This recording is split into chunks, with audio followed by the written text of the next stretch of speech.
In this video, I want to talk to you about when to charge for your events and how much to charge. This video is brought to you by Appy Pie Academy. So let's talk about first free versus paid.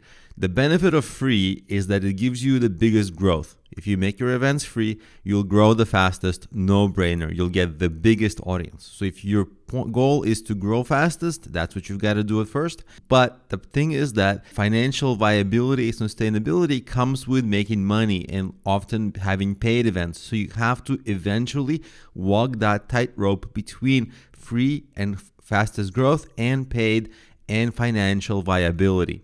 And the maximum profit, keep in mind, is not the highest price you can get away with charging. A lot of people think, I'm going to charge premium prices. That's not how you make the most money. It's basic economics 101 is you have to find the price at which most sales happen that generates the most revenue, right? What price gets the most demand that then equates to the highest revenue. That's where you make the most profit.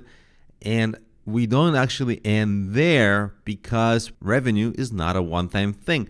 Because if you can get someone to come to your event cheaply, let's say for $5 a ticket sale, doesn't seem like a lot. Maybe you prefer to sell them like for $50. But for $50, they might not come back because it's a little expensive for them, maybe.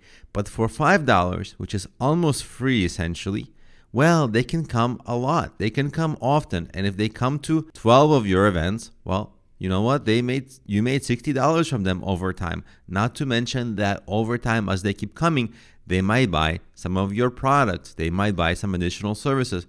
So it's actually a complicated formula that you're going to end up working out over time of what's the maximum profit you're going to be able to make at what price. And profit is not all about ticket sales. Profit is ticket sales plus lifetime customer value. So it is complex to get it right. So in the beginning, I generally, most of the time, if you have the luxury, recommend starting for free just to grow your audience, because it's very sad and depressing to put on an event and do a lot of planning and preparation and have nobody show up. So free at least gives you a little bit of that momentum and life to your events.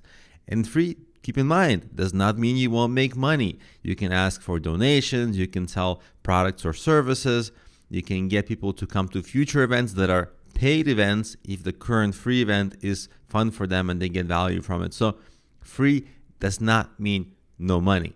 That's a misconception. And in my experience, I had faced a lot of second guessing by people who don't know. My friends and family, they're like, what, your events are free? And they used to give me this like frown, like I'm stupid or I'm selling myself short or I don't know what I'm doing.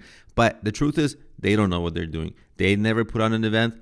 Don't listen to people like that, because you understand the value of free is growth and upsells, and it's the investment that you make to create the foundation for your event series for future success. So don't listen to people who might give you low confidence if you need to do something for free and hustle early on.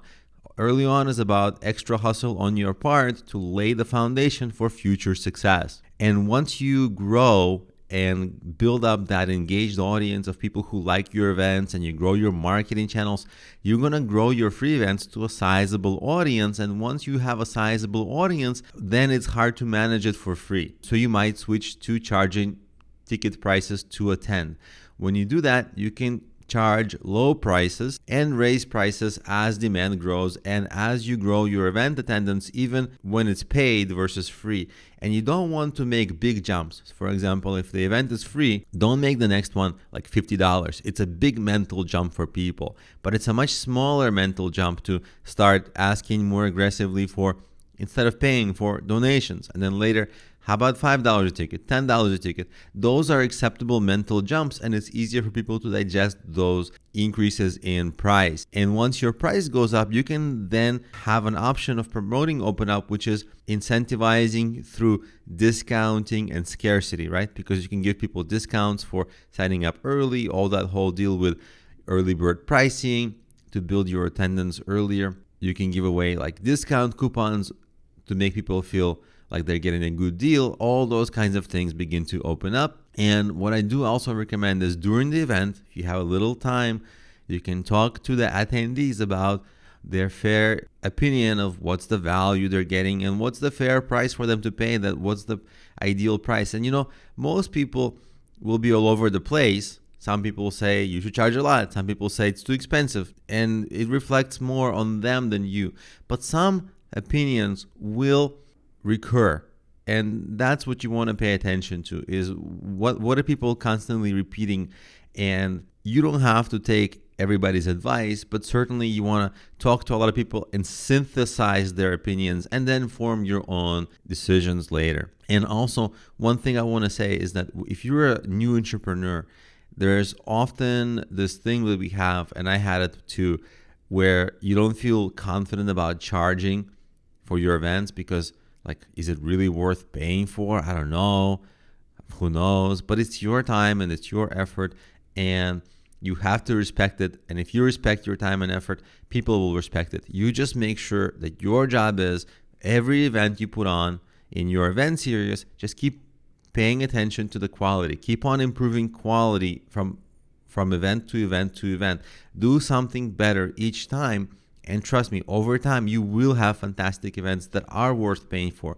But even your time and your effort, maybe your event is not like the best event in the world when you're starting, but it's good. It's pretty good still. And that's worth people paying you money so that you can keep on putting the event on and keep improving it. So that's the progression of free to paid to identifying the most ideal price, not the highest price, but most ideal price that will enable you to make biggest lifetime value from each attendee.